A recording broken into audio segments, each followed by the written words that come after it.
existe. Amén. ¿Cuántos creen que Dios es real? Amén. Porque una cosa es que algo exista, pero no sea real. Pero no solamente Él existe, ¿sí? Lo que encontramos en la Escritura, que Él nos habla que Él es Dios, el gran yo soy, el eterno, Él es real. Y porque Él es real, estamos aquí y cada uno de nosotros cuando hemos entonado, adorado, Él ha escuchado y se ha gozado. La Biblia dice que Él se gozará de amor, ¿sí? Sobre su pueblo. Mis amados, y hoy vamos a estar compartiendo sobre la naturaleza esencial del ser humano, ¿sí? Del hombre, de usted como persona, como ser humano. ¿Qué nos dice la Escritura? Pero también, ¿qué dice la antropología filosófica? Es decir, el ser humano desde su intelecto. ¿Qué es el hombre? ¿Cuál es el origen del ser humano? Y sobre este tema, mis amados hermanos, y aparece ahí en la confesión de fe, ¿qué es el hombre? Y también está lo que se denomina, ¿no?, la cosmovisión bíblica, cómo nos vemos a la luz de la Biblia, de lo que son esos temas de suma importancia para la iglesia. ¿Por qué? Porque usted y yo venimos de una formación académica, ¿sí? No bíblica. Y no utilizo la palabra secular, no, porque la educación no es neutra. Siempre busca inclinarse tras un fin. Tras un fin. Hay colegios que tienen una formación para líderes, para gente para gobernar. No voy a dar nombres porque no me van a reconocer por dársele publicidad. Pero hay otros que preparan solamente para usted ser empleado. No voy a decir nombres tampoco. Hay otros que educan para transformar, revolucionarios. Y todo tiene una afinidad en la educación. Pero cuando veníamos de esa educación, puede ser un colegio con un confesionalista, es decir, que están casados con una religión, y la mayoría de ustedes vinieron de esa formación.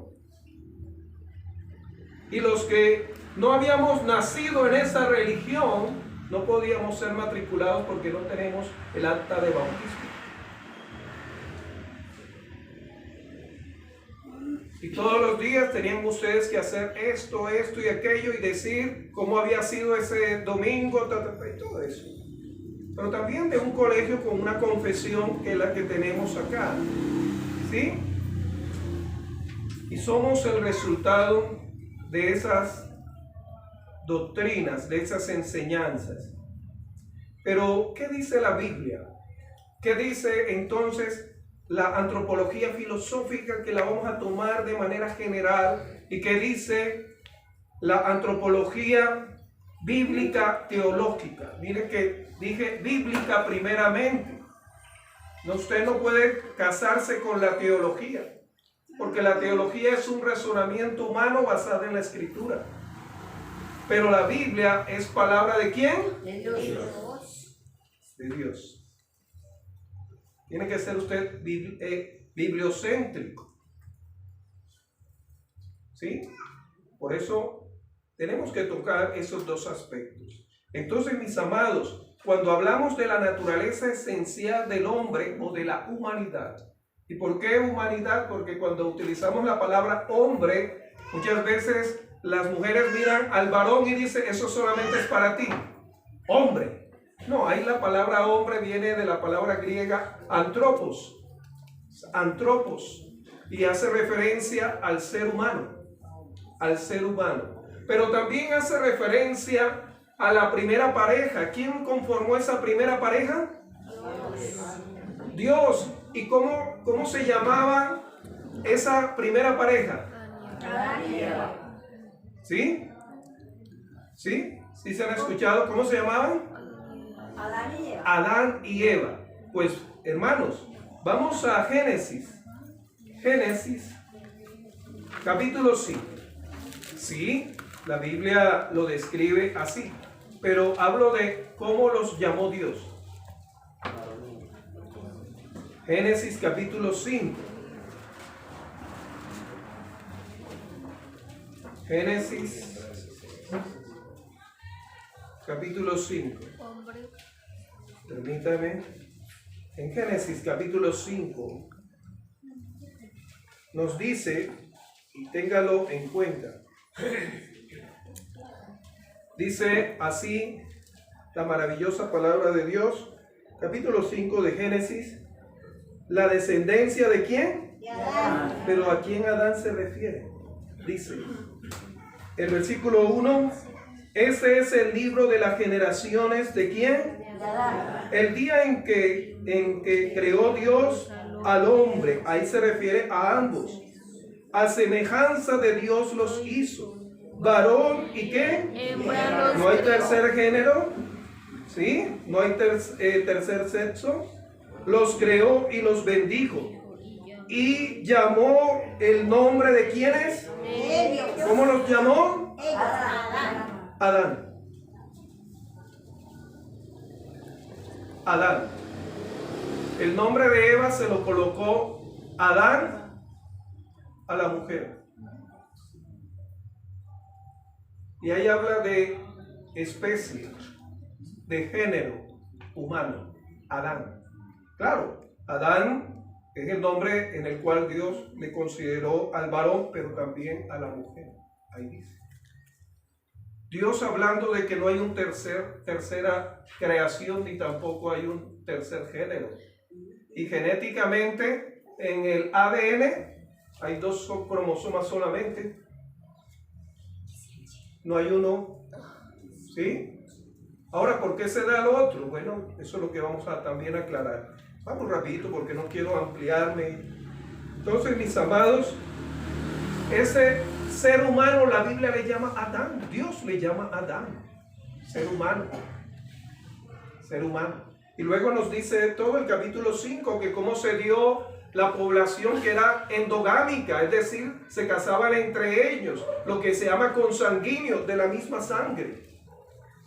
Hasta Moisés, cuando viene la ley, Éxodo capítulo 20, Moisés era hijo de una tía con un sobrino. Dios, de luego con la ley no va a permitir Dios el incesto por la contaminación del pecado de nuestra condición caída. Mis amados hermanos, cuando hablamos de la naturaleza esencial del hombre, esta tiene que ver con quién es el ser humano, quién es usted como ser, quién es usted, pero también qué somos los seres humanos, cómo estamos conformados, si somos materia,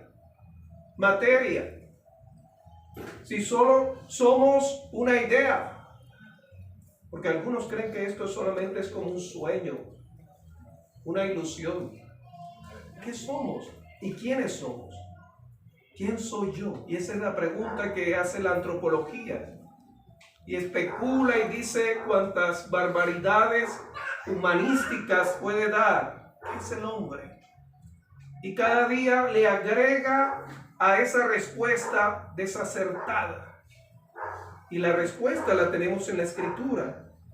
Por eso debemos dar claridad sobre ello, mis amados hermanos. Porque muchas veces nos miramos en el espejo, pero no en el espejo solamente físico. Sí, que muchos de nosotros antes de venir acá, nos mirábamos. O cuando pasábamos por la ventana de la casa del vecino, que uno pasa y se ve el reflejo, nos mirábamos, no solamente eso. Ni tampoco el reflejo de lo que el otro dice, ¿no? Los ojos del otro, ¿qué dice el otro de mí? ¿Sí? Y no es malo, ¿no? Y en ninguna manera tampoco mirarse en el espejo, no desde el punto de vista de la vanidad, no, desde el punto de vista de estar bien presentado. ¿sí? Pero también saber qué dicen los demás, no para vivir de lo que el otro dice de uno o de la aprobación de los demás. Jesús preguntó en un momento dado, ¿quién decís quién soy yo? Y claro, ellos decían, unos dicen que eres Jeremías, otros dicen que eres Elías, otros... ¿Y ustedes quién decían? Y Pedro, guiado por el Espíritu, eres el Cristo. Pero no debemos quedarnos con lo que los otros dicen. Tenemos que mirarnos, como dice Santiago, en el espejo, que es la palabra de Dios infalible. Infalible, porque es Dios hablando a la humanidad. ¿Y de qué manera nos habla? Bueno, primeramente, desde la antropología filosófica, rápidamente, vamos a dar unas pautas, desde los dos paradigmas del pensamiento, ¿no? Y está el primer paradigma, que es un hombre llamado Platón, que nació en Atenas, era griego. Y él va a decir, este filósofo griego, que el ser humano es esencialmente o fundamentalmente dualista. Dualista quiere decir que está constituido por dos partes o dos elementos. Una parte material, llámese cuerpo, y una parte no material o inmaterial, llámese alma. Y para él, el alma, para este humanista, para este hombre, y muchas veces nosotros pensábamos así y vivíamos así, el alma era lo más importante y el cuerpo era la cárcel del alma, era lo que limitaba el alma. En el alma está la parte intelectual o la parte emocional y la parte de la voluntad. Y si bien la teología toma de este señor para explicar, no nos quedamos sino con lo que dice la Biblia. El ser humano no es dualista solamente, no es solamente dualista. Y muchas veces vivíamos como este señor, en el hedonismo, para el placer del alma, de las emociones, y descuidábamos el cuerpo. Usted ve gente destruyéndose con el alcohol, con el desorden sexual, destruyendo su cuerpo, porque le da más importancia a la emoción, al alma, pero descuida el cuerpo. Y también nos enseñaba que no abrazar, porque, cuidado, porque, ¿sí? Y menospreciábamos el cuerpo, ¿sí? El cuerpo, y dábamos más prioridad a lo inmaterial. Pero también encontramos a otro, que es Aristóteles, que él va a decir que el ser humano es una sustancia, ¿sí? Ilemórfica. Ilemórfica quiere decir que está formado por, en este caso, el dimorfismo que él considera es materia y forma. Materia y forma, muy similar al anterior, que era su maestro, Platón. Pero a diferencia, él dice que estos dos son son como una moneda. En esta moneda usted ve dos caras, pero es una sola. Pero una cara es el sello y otra es lo que llamamos cara. Una es el alma y otra es la materia, pero esta es una. Y hay teólogos que toman de estos señores y enseñan eso en la iglesia. Enseñan eso en la iglesia. Y decimos muchas veces, sí, eso es una doctrina fundamental. Eso es una doctrina teológica, pero no bíblica. Sí, tranquilo que si usted es de esos, eso no le va a costar la salvación. Sea que usted sepa de esto o no sepa de esto, si creyó en Cristo como Señor y Salvador, tiene la vida eterna. Pero es bueno saberlo, porque nuestros hijos o en el mundo nos enseñan estas cosas. Y vivimos bajo estos parámetros, ¿sí? Equivocados, erráticos, y hay otros más, ¿no? Está la evolución, ¿sí? La evolución o abiogénesis. La palabra abiogénesis viene de la palabra griega a y bios con B de larga, B de barco, que en griego vida no se escribe con B de vaca o V, sino con B labial, vida, sin vida, que el hombre viene de la materia. ¿Y de qué manera explica la evolución sobre ello? Y es interesante esta teoría, permítame decirlo, humanística. Porque está la evolución atea, ¿sí? Que dice que esto surgió del azar, de la nada, como explicábamos sobre el creacionismo, sobre la creación. Y que se dio por diferentes accidentes, ¿sí? No vino por un plan o una causalidad, una causa, un origen, un principio, un propósito. No se dio por el azar, por accidente. Como ayer que veníamos de comprar unos huevos y ¡tal! Se estalló uno. ¡Ay! Se estalló. No usted pretendía dañarlo. Por accidente usted surgió, ¿sí? Y por esos accidentes, y luego un señor ahí va a decir otra cosa, y no voy a entrar en eso, se va a dar, y esos accidentes van a dar una selección natural, que los más fuertes prevalecen y los más débiles se someten o desaparecen. Pero mire que así como hay esa posición de la evolución, hay una evolución teísta que enseñan en los púlpitos. Teísta, que quiere decir que sí hubo una evolución, pero dirigida por Dios. A diferencia de la primera, esta es dirigida por Dios. La Biblia no habla de eso. La Biblia no habla de ello. Ni de la primera, materialista, porque negaría lo que dice Génesis capítulo 1, versículo 1, en el principio, ¿creó quién? Dios, los cielos y la tierra. Pero luego la teísta buscan unos pasajes bien acomodados para darle sentido, y eso es una teología en la cual se enseña, y muchas iglesias lo tienen incorporado en su confesión de fe. Pero ¿qué dice la palabra de Dios? Vamos rápidamente. Dice en Génesis capítulo 1, versículo 26. Vamos rápidamente. Génesis capítulo 1, versículo 26 nos dice: entonces dijo Dios. ¿Dijo quién? Dios. Sí, porque la materia no habla. Hagamos al hombre a nuestra imagen, conforme a nuestra semejanza, y señoreen los peces del mar, en las aves de los cielos, en las bestias, en toda la tierra y en todo animal que se arrastra sobre la tierra. ¿Y qué hizo? Dice versículo 27. Y creó Dios al hombre a su imagen. A imagen de Dios lo creó. ¿Cómo los creó? Varón y hembra. Los creó. Y luego dice el 28. Y los bendijo Dios y les dijo: fructificaos, multiplicaos, llenad la tierra y sojuzgarla, y señoreen en los peces del mar, en las aves de los cielos y en todas las bestias que se mueven sobre la tierra. Fuiste creado por Dios. Fuiste creada por Dios. No eres el resultado de un accidente. Y muchas veces hay hombres y mujeres de manera irresponsable, cuando no planifican, o incluso dicen: ay, quedamos embarazados y no lo habíamos planeado, pero Dios sí. Él es el que da la vida y también la toma. Tú no eres el resultado del azar. Tú no estás aquí, e incluso tú no estás aquí por el azar. No. Él pone el querer y el bien hacer de que vinieras. Y encontramos, mis amados, que fuimos creados a imagen y semejanza. ¿Y a qué se refiere él? Bueno, ya lo habíamos compartido sobre los atributos, ¿no? Comunicables. Tenemos voluntad, somos imagen y semejanza de Dios porque tenemos voluntad.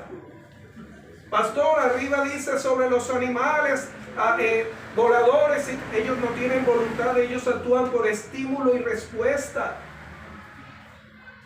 ¿Se ha oído la frase que aunque la mona se vista de seda? Y no me refiero a las rubias, ¿no? No se sienta aludida. Aunque la mona se vista de seda, usted y yo somos los que los vestimos. Somos los que inventamos ahí el salón de belleza para el animal, el psicólogo para el animal, y le colocamos a los perritos, ¿no? La camiseta y ahorita que va a jugar la selección se la colocamos. Pero ellos no. Ellos no nacieron con eso. Y usted mira, pastor, y nosotros tampoco, pero usted no se quedó con eso. Miren cómo está usted. Usted no se quedó desnudo, desnuda. ¿Sí? Dios nos dio la capacidad de la creatividad. ¿Sí? De transformar el entorno. No de adecuarnos como el agua en el vaso o el tinto o el chocolate que usted se tomó, que lo vertieron ahí en el pocillo y hizo la forma. No, usted transforma. Y por eso no solamente fue creado con voluntad, sino también con intelecto. Sí, los animales tienen un grado de intelecto o inteligencia, y la Biblia lo dice. Pero la inteligencia que Dios dio al hombre le llama alma viviente. Viviente, ¿qué quiere decir? Que aprende de la experiencia y transforma. Por eso tenemos colegios, pre-kinder, kinder, transición, primero, segundo, tercero, universidad, posgrado, postdoctorado. Ellos no tienen eso. ¿Sí? Tenemos igualmente emociones. Ellos solamente tienen sensaciones. Hay uno que está ahí escuchando. Sensaciones. Ellos no tienen emociones. Ellos no se unen por amor. Ellos no celebran amor y amistad. Ellos por sensación, llamémosle porque están en estado de celo, en estado de... Bueno, procrean, pero ellos no están siempre procreando porque ellos no se unen por emoción, por sentimiento, sino por sensación. ¿Sí? Amados, fuimos creados por eso a imagen, porque tenemos emociones, tenemos intelecto, tenemos voluntad. No estamos acondicionados, por eso es que el hombre se rebela muchas veces contra la norma. Los animales se adecúan, estímulo y respuesta. Si usted le da comida, se llama domesticar. Sí, hay hombres que están domesticados cuando se casan y todo eso, otra historia. Y hay mujeres también. Pero aquí se refiere a algo diferente. Los animales actúan por estímulo y respuesta. Si usted los premia, responde. Si usted los castiga, pregúntenle a la que tenemos abajo que cuando hace estragos, hasta se esconde. ¿Por qué? Porque sabe que la vamos a corregir. Y usted ha ido a los circos que ya eso está prohibido, ¿no? Utilizar los animales, ¿no? En algunas partes. Vemos eso. Pero el hombre, en la época de la esclavitud, y aquí estamos hablando cuando el apóstol Pablo, era el tiempo de la esclavitud como principio de orden social dado por el hombre, ¿sí? Y Dios lo permitió como principio de orden. Es otro tema, ¿sí? El hombre no se quedó siendo esclavo. Pero tristemente el hombre sigue esclavo del pecado, porque solamente Cristo es el único que le puede hacer libre. El hombre puede ser libre de la opresión social, puede ser libre de los prejuicios, de la discriminación, puede ser libre de la pobreza, pero solamente a través de Cristo podemos ser libres. Por eso dice, y si el Hijo os libertare, seréis verdaderamente, ¿qué? Libres. Y dice verdaderamente libres es porque nosotros pensábamos que éramos libres, pero estábamos esclavos del orgullo, de la mentira y muchas cosas. Amados, frente a eso, la naturaleza del hombre entonces, creado por Dios a imagen porque tenemos voluntad, tenemos intelecto y tenemos emociones. Y ahí podemos agregar otras, ¿no? Que el carácter, la conciencia, en fin. Una segunda es que la naturaleza del hombre es tripartita. Y esa palabra tripartita no la mire como fragmentado. Tripartita, 3 elementos. En la primera epístola a Tesalonicenses, ¿cómo vamos de tiempo? De Tesalonicenses, y no solamente en ese pasaje, de Tesalonicenses, primera de Tesalonicenses, capítulo 5, versículo 23, nos dice, y el mismo que Dios de paz os santifique, ¿por qué? Completo. Escuche, por completo. ¿Y qué quiere decir eso por completo? O sea, de manera integral. Todo vuestro ser, somos seres humanos. ¿Y de qué manera? Espíritu, alma y cuerpo. ¿Cuál es el último que se menciona? Cuerpo. Dios hace énfasis en el espíritu, con E minúscula. ¿Y cuándo se dio? Bueno, encontramos en Génesis capítulo 2, versículo 7, el soplo, el hálito de vida.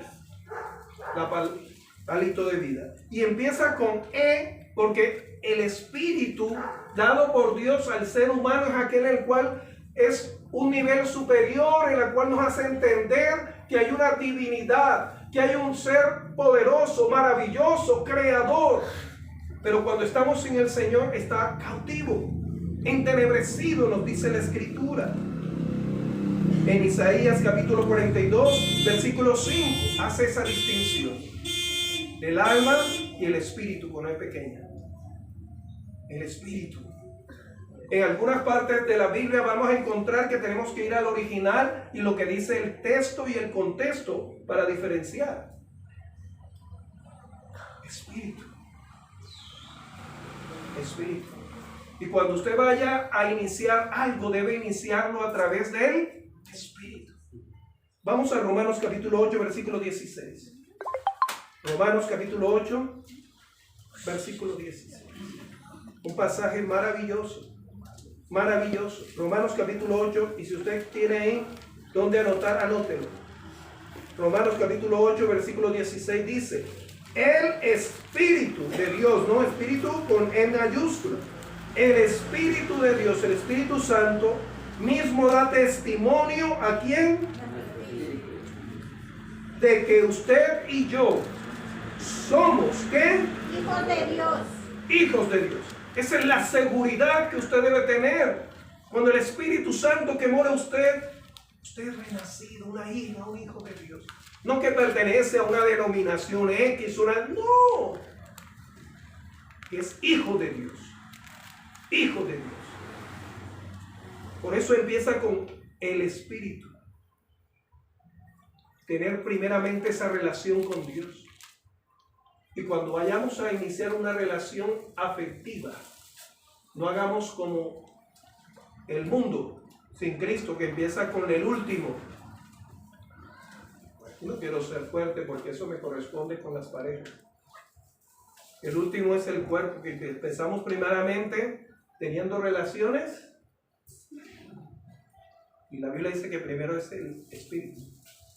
Y por eso muchas veces cuando se empieza a la manera del mundo, con el cuerpo, con el placer corporal, andamos con inseguridades, con celos como obra de la carne, ¿no? Porque hay un celo que Dios es fuerte y ¿qué? Celoso, de proteger, de preservar, de cuidar a mi hijo, de cuidar a mi esposa, de que ella sea mejor, que ella ame a Dios más que a mí. Pero cuando se empieza con el último, vemos problemas en las relaciones de pareja. Cuando se empieza primero con el cuerpo, que es el último. Luego nos habla del segundo, el alma. El alma es con el cual nos relacionamos aquí en la tierra. Yo no amo con el espíritu, amo con el alma. En el alma, como compartíamos, está la voluntad. Pastor, perdón por interrumpir, pero hay más versículos sobre el tema. Sí, ahí ya lo vamos a profundizar. Gracias. Entonces, frente a ello, encontramos que el alma es con que nos relacionamos con el ser humano. ¿Sí? Y por eso la Biblia dice que el hombre natural, ¿sí?, que solamente está agasajando el alma y el cuerpo, no entiende lo espiritual, porque le es necesario discernir a través del Espíritu Santo, que nos convence y convence a nuestro espíritu. En el alma amamos, tenemos las emociones, el intelecto y la voluntad de decidir decirle al Señor sí o decirle no. Y el cuerpo, mis amados, es la parte importante, claro. Es aquel en la cual contiene, y es la que la Biblia habla de dos maneras. Mis amados hermanos, y con eso voy a ir concluyendo. Gracias. Voy concluyendo. En primer lugar, el cuerpo nos dice Génesis capítulo 2, versículo 7, que fue tomado de la tierra. Y por eso Eclesiastés capítulo 12 nos dice versículo 7 que el polvo vuelva ¿a dónde? A la tierra, y el espíritu vuelva a Dios, ¿sí?, que lo dio. No solamente somos materia. Había un grupo de humanistas antes de estos ateos, ¿no?, y antes de estos materialistas, y con eso voy a cerrar. Decía, antes de estos materialistas, ¿no?, que cuando morimos nos convertimos en materia solamente. Y es Demócrito y Leucipo, que somos átomos materia. Pero la Biblia dice que no solamente eres materia, no eres solamente. Cuando la Biblia habla de cuerpo, habla de esa forma que Dios dio a el polvo, al barro. Y vemos cómo Jesús hizo con saliva, lodo, y hizo en el ojo del ciego, dice Juan capítulo 9. Creó una vista nueva. Pero también la Biblia habla del cuerpo como carne cuando se refiere a nuestra naturaleza pecaminosa. ¿Sí? Son dos cosas. Cuerpo, y cuando habla de carne, el cuerpo es visible, material, pero la carne es la naturaleza plasmada en nuestra alma, como dice Ezequiel capítulo 18, versículo 4, que todas las almas pertenecen a Dios, pero el alma que pecare esa morirá. Está apartada de Dios. Pero pecamos a través del cuerpo, ¿sí? A través del cuerpo es que pecamos, ¿sí? La vista, el tacto, ¿sí? Inclinados por el alma. Amados, sobre ello quiero concluir. En primer lugar, lo que nos dice 2 de Corintios. 2 de Corintios. Segunda de Corintios, nos dice así la palabra de Dios. Segunda de Corintios, capítulo 7.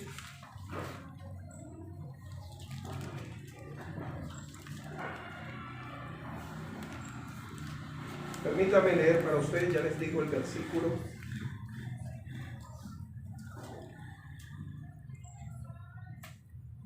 Versículo 1 del capítulo 7 de Segunda de Corintios. Dice, así que, amados, puesto que tenemos tales promesas, limpiémonos de toda contaminación ¿de qué?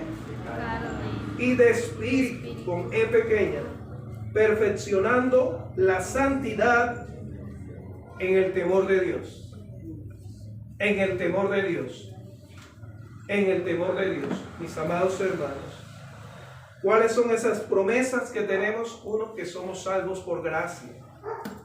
Segundo, que ahora como hijos de Dios somos coherederos del reino de los cielos.